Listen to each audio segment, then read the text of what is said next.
Hi, Shell from Shellcraft Corner. Just a quick one, just popping by to show you, us crafters, we like to trawl the internet. I was on eBay.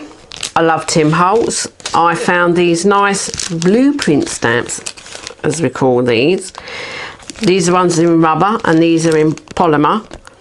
And I really like these stamps, so I'm looking forward to making some cards with these. Then you get your email saying, oh, we're having a sale, go and have a look at this. Well, Crafter's Companion, cute little smiling man. I was like, very nice.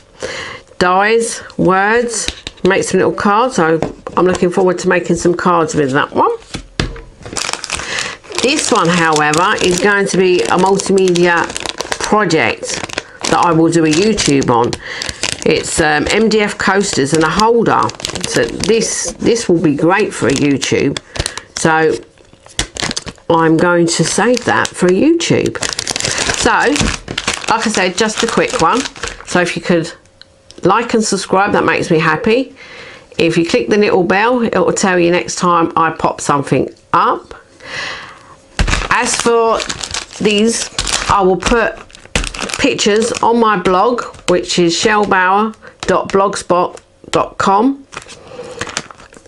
Pictures, descriptions for you to see. So until next time, bye bye for now.